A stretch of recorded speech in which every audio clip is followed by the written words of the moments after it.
Vamos a grabar para que no se pongan tristes. Entonces, y achicamos esto. Dos personas. Tatiana. Hop. Listo. Entonces, ¿qué pasa con nuestro sistema digestivo? Es el encargado de procesar los alimentos, ¿no? De transformar esos tejidos que solemos comer como comida, ¿sí? Y descomponerlo en moléculas simples para que nuestro organismo lo pueda asimilar. El sistema digestivo empieza en la boca y termina en el ano. ¿Mm? Está compuesto por el esófago, el estómago, ¿Mm? el yeyuno, el colon y, digamos, finaliza en el ano. ¿Qué pasa con esas sustancias? Son absorbidas en el intestino, en las vellosidades intestinales, ¿sí? Ese es el punto de absorción de la mayoría de las sustancias que son degradadas en el estómago. A pesar de que algunas cosas ya se absorben desde la boca, como la glucosa simple. Una vez que son absorbidas en el intestino, pasan a la sangre y son distribuidas hacia los distintos tejidos. Ese es el recorrido normal de los alimentos. Como les dije, el proceso digestivo comienza en la boca y termina en el ano, ¿sí? Y los componentes del aparato digestivo son el esófago, el estómago, el intestino delgado, el colon y el recto. Y tenemos dos órganos que son el hígado y el páncreas, que son órganos anexos, conectados y que vuelcan sus fluidos al tracto digestivo para realizar ese proceso de digestión. La digestión depende de forma importante de estos dos órganos. ¿Cuáles son las patologías? Si empezamos por la boca, yo tomé la gingivitis. ¿Por qué? Porque es muy representativa de muchas de las cosas que nos pasan en la boca. La gingivitis afecta a los dientes, ahora más adelante las vamos a ir viendo, pero si ya en este punto tenemos una... Sebi, llévate repelente. ¿Cómo? Si en este punto ya hay problemas, ya se empieza a alterar el proceso de digestión. Después seguimos por el esófago, donde podemos encontrar la calasia, la enfermedad por reflujo, la diverticulitis. En el estómago podemos encontrar la hernia hiatal o hernia de hiato, la gastritis, la úlcera péptica o el cáncer de estómago. Si seguimos en el duodeno, podemos también tener úlcera péptica, igual que en el estómago. Podemos tener la enfermedad de Crohn, podemos tener enfermedad celíaca. Seguimos hacia el colon y lo primero que nos puede pasar en el colon sería tener una apendicitis. Podríamos tener divertículos, podríamos tener pólipos, podemos tener colitis ulcerosa, cáncer colorectal o síndrome de colon irritable. Esas son algunas de las patologías que podemos tener en el tracto digestivo. Fíjense que son muchas y no son todas. Aclaro. ¿Por qué tomé la gingivitis? Porque es una enfermedad periodontal, ¿no? Cuando tenemos enfermedades periodontales, lo que pasa, lo que nos sucede, es que tenemos dolor. Y eso, dolor en la boca. El avance de las enfermedades periodontales pueden terminar en la pérdida de piezas dentarias. Entonces, desde ese simple dolor con el que empieza el problema, donde ya hay una alteración porque no se puede masticar normalmente y generar un bolo alimenticio en forma adecuada, si nos duele la boca, ya tenemos una alteración. Si faltan piezas dentarias, la masticación es incompleta. Depende del tipo de piezas que se pierdan, que falten. El bolo alimenticio no se produce correctamente, sobre todo si las que faltan son las muelas, que son algunas de las piezas que se suelen perder mucho.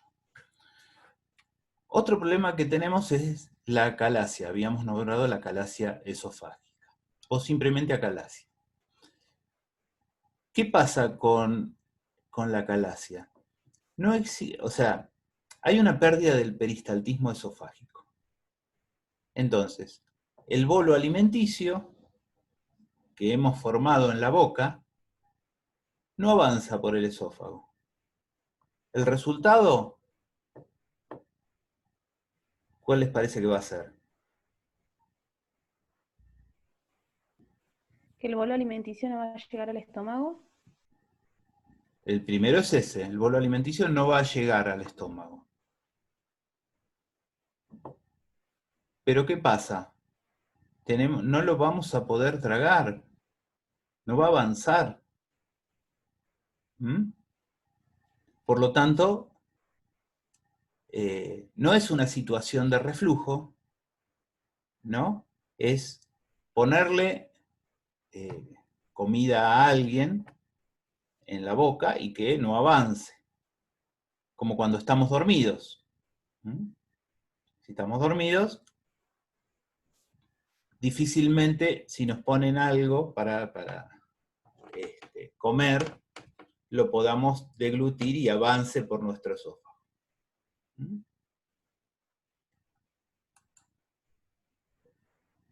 La otra situación es el reflujo.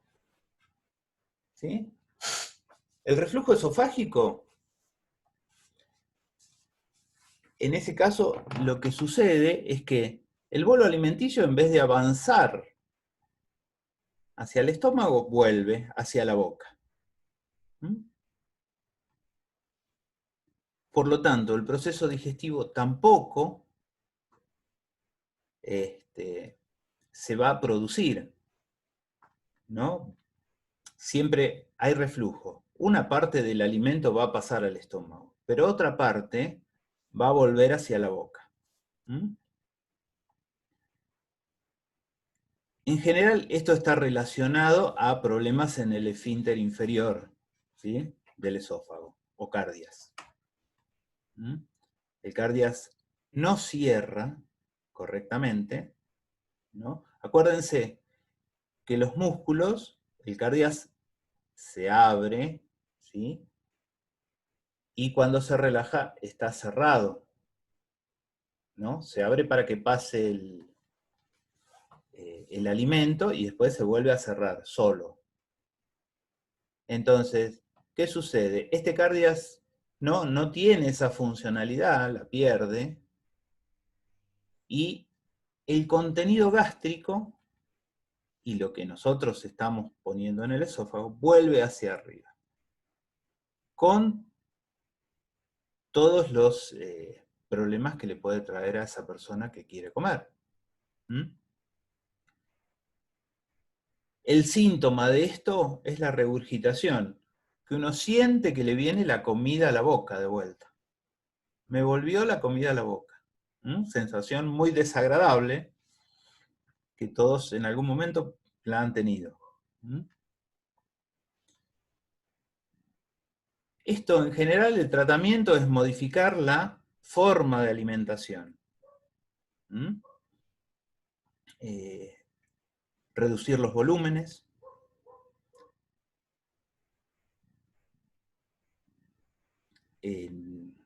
Posicionarse correctamente para comer, no comer acostado.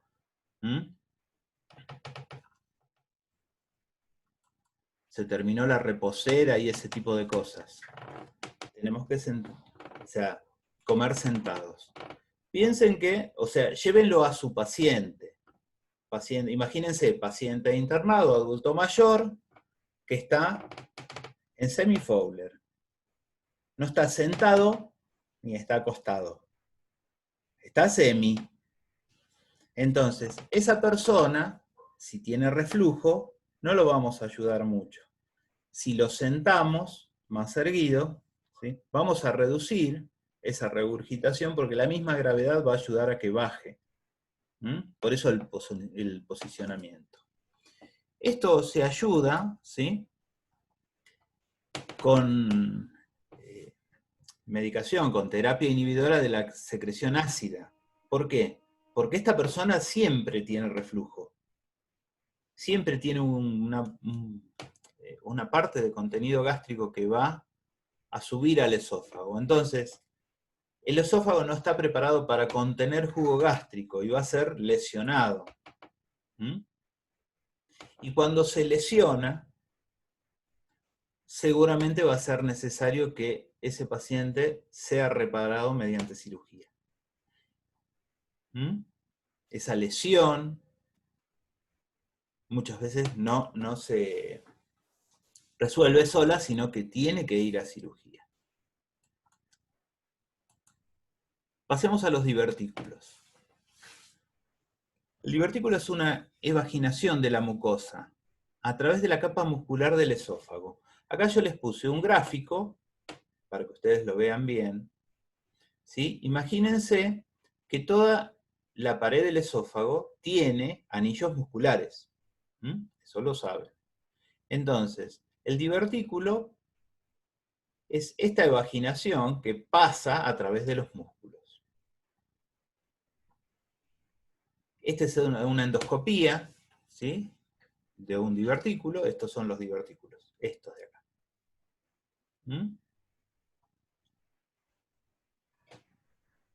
Los divertículos la persona puede tener divertículos y no enterarse en toda su vida. Puede ser totalmente asintomático. Pero hay situaciones en que puede tener dificultad para la deglución, ¿sí?, puede tener disfagia, o podría tener situaciones de regurgitación. ¿Con qué va a estar relacionado? Con la cantidad y el tamaño de los divertículos que tenga.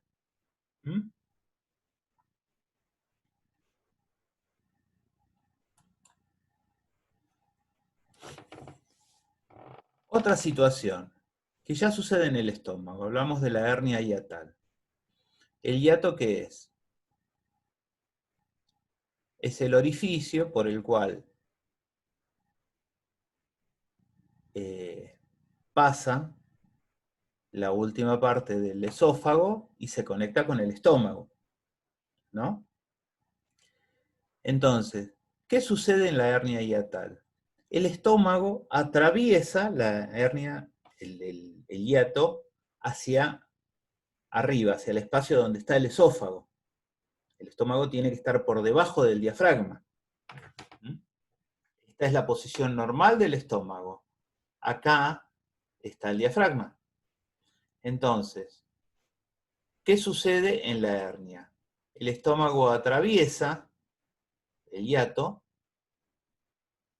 y una porción del estómago queda por sobre el diafragma. La hernia hiatal también, dependiendo de su tamaño, ¿sí?, puede ser asintomática y la persona podría vivir sin síntomas o con pequeños síntomas como podrían ser así sensación de regurgitación o de molestia, de leve pirosis. Pero cuando la hernia es grande, ¿sí?, va a provocar ardor en el esófago. Eso es pirosis. Es una sensación quemante que empieza en donde debería estar el principio del esófago y que llega hasta la boca. La persona siente como que le quema. ¿Y por qué es eso? Porque los jugos gástricos están invadiendo el esófago. ¿Mm? Por eso sucede. Puede haber regurgitación de comida, ¿sí? O líquidos. El reflujo obviamente va a ser ácido, ¿sí? Puede haber dificultad de tragar, dolor abdominal o en el pecho. ¿Por qué? Porque es donde está el esófago. ¿Mm? Lo que duele es el esófago. Si el paciente tiene pirosis, podría tener dificultad para respirar, siente que como que no puede respirar. ¿Mm? Esto puede causar lesión en el esófago. ¿Mm? Si el esófago está sometido a los jugos gástricos en forma continua durante mucho tiempo, ¿sí? Se puede lesionar. Entonces va a haber sangre, y esa sangre el paciente seguramente la va a vomitar. Un porcentaje lo va a vomitar. Otro porcentaje se va a ir a las heces. Como esa sangre va a pasar por todo el tracto digestivo y va a ser digerida, ya no va a ser roja rutilante cuando salga con las heces, sino que va a ser de color negro. Y con ese olor característico. ¿Cómo se llama eso? Como lo denominamos, melena. Sangre digerida en orina, en materia fecal, perdón. ¿Mm? El olor, una vez que lo probamos, Profe, nunca lo olvidamos. ¿Mm? ¿Cuáles son las causas de la hernia de hiato? La pérdida de tonicidad. ¿La pérdida de tonicidad de qué? Del diafragma. ¿Mm? Puede ser causa de que la persona haya tenido una lesión o una cirugía en la zona diafragmática. ¿Mm? Puede ser una malformación, que la persona nace con un hiato que es mayor que el tamaño que tendría que tener para su cuerpo. Y otra cosa son los esfuerzos. Como todas las hernias, los órganos se protruyen cuando hacemos un esfuerzo. Y esto puede ser esfuerzo para defecar, esfuerzo para levantar cosas, pero un esfuerzo muy importante, que podría estar asociado, por ejemplo, a una constipación, donde la persona hace mucha fuerza con el diafragma, empuja el diafragma y comprime el estómago para poder defecar. ¿Cuáles son los factores de riesgo? Uno es la obesidad. Cuando hablamos de obesidad no hablamos de que tengan 3 kilos de más, hablamos de obesidad. Índice de masa corporal superior a 30. Y otra es la edad, ser mayor de 50 años. ¿Por qué? Porque más o menos para esa edad todos los músculos empiezan a perder tonicidad. El diafragma no queda fuera de ese contexto. Entonces, al perder tonicidad, es más posible que ante un esfuerzo, ¿no? Y fíjense cómo se conjugan determinadas cosas. Tenemos una persona con menor tonicidad muscular, que tal vez viva situaciones de constipación, entonces hace esfuerzos para la defecación. Entonces se conjugan las cosas y puede terminar con una hernia de hiato. Entonces, la hernia de hiato, ¿cómo se resuelve? Y hay dos tratamientos que son los más importantes. Uno sería una dieta gastroprotectora, el fraccionamiento de la alimentación. Las comidas tienen que ser de menor volumen y cada 4 horas. Es conveniente que sea gastroprotectora, ¿por qué? Porque siempre hay un poco de reflujo, entonces si es gastroprotectora, vamos a disminuir la acidez de ese flujo que puede ir al esófago. protección gástrica, y tal vez esa persona pueda llegar al final de su vida sin ningún otro tipo de tratamiento. Cuando la hernia es muy voluminosa, es importante, lo que se vuelve necesario hacer es la resolución quirúrgica. Acá la fotito nos muestra que 3 de cada 10 personas van a cirugía. Lo que hablamos de un 30%. El resto puede resolverlo sin cirugía. Que es importante. Con un cambio en hábitos alimenticios y en la conducta alimenticia, pueden vivir sin problemas. Tengo una consulta en relación al tratamiento de la hernia hiatal. El primer tratamiento que menciona, el de la alimentación, sería más que nada para tratar el síntoma, ¿no? Pero no es que se pueda revertir la hernia. No, lo que está haciendo es... A ver, espera que subo el volumen del... El primer tratamiento es un tratamiento que le permite a la persona seguir viviendo con esa condición.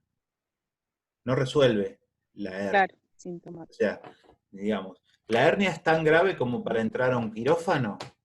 Pensá que si la mayoría de los que tienen una hernia de hiato tienen más de 50 años, es probable que tengan más factores de riesgo para entrar a una cirugía. Por lo tanto, la cirugía tiene que ser una opción, como por el grado de agresión que tiene que ser una de las últimas opciones. Entonces, si vos, ¿no? Obviamente hay que determinarlo esto con estudios, endoscopía, una seriada gastroduodenal, donde se le da una sustancia de contraste, y se visualiza, igual que en ese dibujito que vieron ustedes,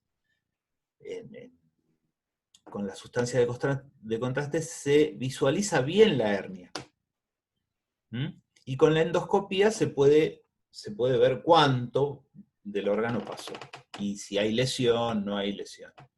Entonces, si a vos te dan la opción, mirá, tenés que comer volúmenes más chicos, no te comas 2 platos, ¿sí? Comé menos de 1 y después a las 4 horas comés o te tomás una colación.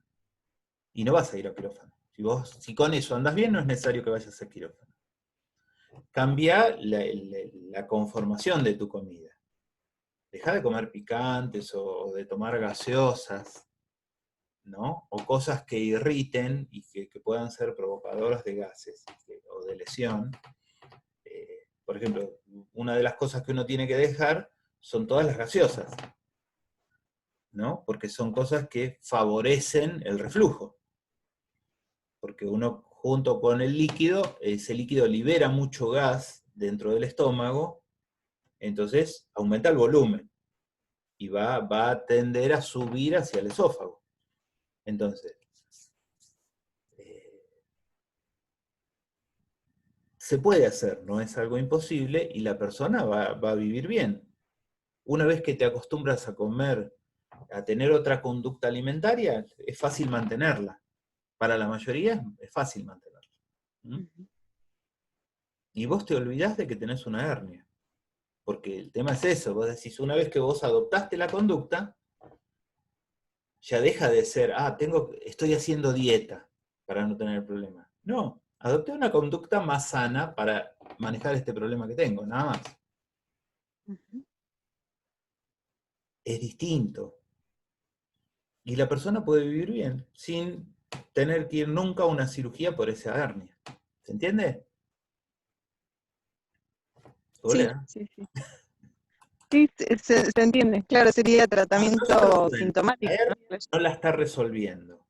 Lo que está haciendo es una forma de alimentación con la cual reduzca los problemas que le va a causar esa hernia. Tan simple como eso. Bueno. Vamos a la gastritis. Ustedes saben que todo lo que es citis es proceso inflamatorio, ¿no? Ya a esta altura lo saben. Faringitis, qué sé yo. Todas las citis que ustedes se encuentren. Si hablamos de gastritis, hablamos de inflamación de la mucosa gástrica. Entonces, una mucosa inflamada, ¿sí?, es una mucosa edematizada. Y con hiperemia, con mucha sangre. ¿Mm? Y en este caso en particular, va a haber una disminución de la producción de jugo gástrico. Porque los tejidos edematizados no funcionan como el resto de los tejidos. Como todo proceso inflamatorio, fíjense, produce dolor. ¿Mm? Produce pérdida del apetito, anorexia. ¿Mm? Produce pirosis, hipo y suele producir vómitos. ¿Mm? La gastritis no tiene un tratamiento específico. No nos operan por gastritis. ¿Mm? Sino que simplemente nos dicen que adoptemos una dieta gastroprotectora, que la adoptemos, no que hagamos dieta una semana. Adoptar una dieta gastroprotectora. Pueden acompañarlo con protectores gástricos y también nos piden que veamos nuestro nivel de estrés. A veces es necesario apoyo psicológico porque hay situaciones que nos llevan a la gastritis. ¿Mm? El enfoque de nuestras situaciones de vida nos llevan a la gastritis. El enfoque inadecuado. ¿Mm?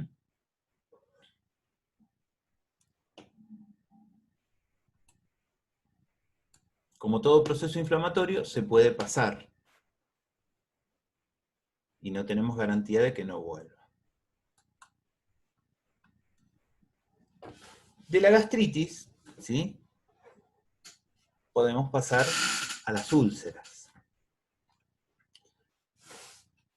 Me estoy quedando sin tiempo. Entonces, las úlceras se denominan úlceras pépticas. Y las úlceras se producen en la cavidad gástrica o en el duodeno. ¿Mm? Son los dos lugares afectados por las úlceras. Son lesiones, ¿sí?, que se producen en la pared del estómago. ¿Mm? La causa más común es la infección por Helicobacter pylori. La otra causa es el uso prolongado de antiinflamatorios no esteroides. Aspirina, ibuprofeno.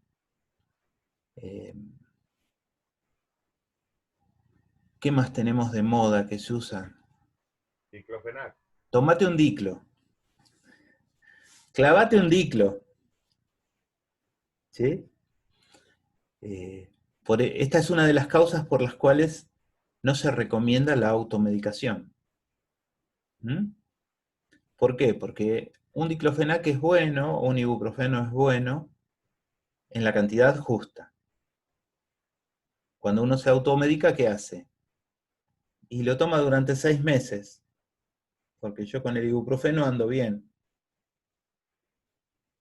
Del dolor original, de todos los trastornos secundarios, no voy a andar tan bien. Entonces, el uso prolongado de antiinflamatorios no es recomendable. ¿Cuáles son los síntomas de la úlcera? Dolor y ardor en el estómago, sensación de saciedad, como que estamos llenos, hinchazón, hay una distensión abdominal, aparecen los eructos, o sea, hay muchos gases en el estómago que tienen que salir. Tenemos intolerancia a las comidas grasosas, tenemos ardor de estómago, tenemos náuseas. Además de las causales, los factores de riesgo son el tabaco, el alcohol, el estrés, las comidas picantes. Y la complicación más grave de la úlcera, obviamente, es el sangrado. Sigue la infección y en menor medida la obstrucción. Esos serían los problemas. En caso de una lesión severa, muchas veces la resolución es quirúrgica, y si es más leve, la resolución es clínica. Tratamiento, dieta. ¿Qué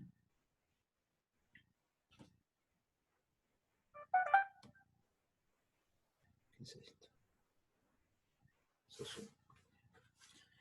Y salimos adelante. ¿Cuánto nos queda? 6 minutos. Otra cosa que suele pasar, ¿sí?, es el cáncer de estómago. El cáncer, todo cáncer es un crecimiento desmedido o descontrolado de células de un tejido. Eso es un cáncer. Somos una parte de nosotros mismos invadiendo otro tejido. Es solo eso.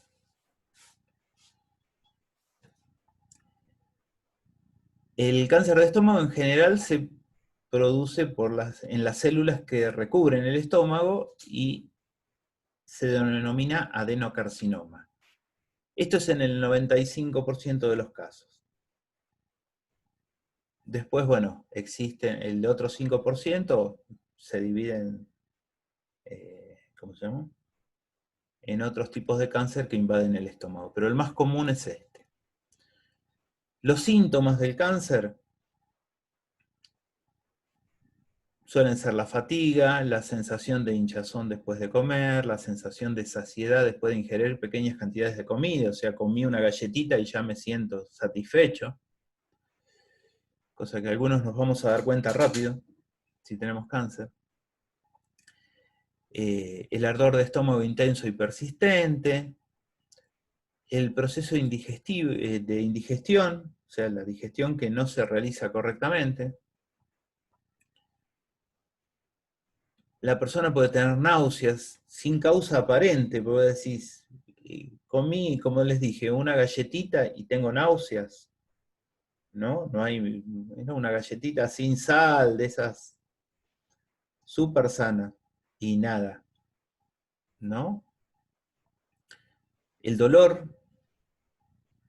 puede haber vómitos constantes y puede haber adelgazamiento, porque si la persona no come, ¿sí?, o tiene sensación de saciedad, seguramente no va a comer lo suficiente. Todo cáncer tiene factores de riesgo. Tenemos que saber primero que todos tenemos oncogenes, ¿sí? Está estudiado que 9 de cada 10 personas van a tener algún tipo de cáncer en su vida, lo que no significa que el cáncer los vaya a matar. Puede ser un cáncer de piel, puede ser cualquier tipo de cáncer. Y muchas veces ni siquiera lo van a detectar, pero los estudios dan eso. 9 de cada 10 personas durante su vida van a tener algún tipo de cáncer, lo que significa que todos somos propensos, todos tenemos la posibilidad. Los alimentos, el tipo de alimentos que comemos, van a ayudar, van a facilitar la aparición del cáncer. La baja cantidad de frutas y verduras, que tengamos familiares con antecedentes de cáncer, nos da más posibilidad de tenerlo. Infecciones recurrentes con Helicobacter pylori, no es que, tuve una infección hoy, es la única que tengo en mi vida, voy a tener cáncer. Tendría muy mala suerte. si pasara eso. Procesos inflamatorios a largo plazo, del estómago obviamente. La anemia perniciosa, que es la anemia producto de la no absorción de la vitamina 12 por el estómago. El tabaquismo y la presencia de pólipos son, digamos, los factores de riesgo para el cáncer. El tratamiento del cáncer, bueno, va a depender del momento en que se descubrió. Entonces, puede ser quirúrgico. Actualmente lo que más se utiliza son las terapias combinadas, lo que significa que uno puede tener quimioterapia, cirugía, y van a combinar métodos para tratar de controlar ese cáncer.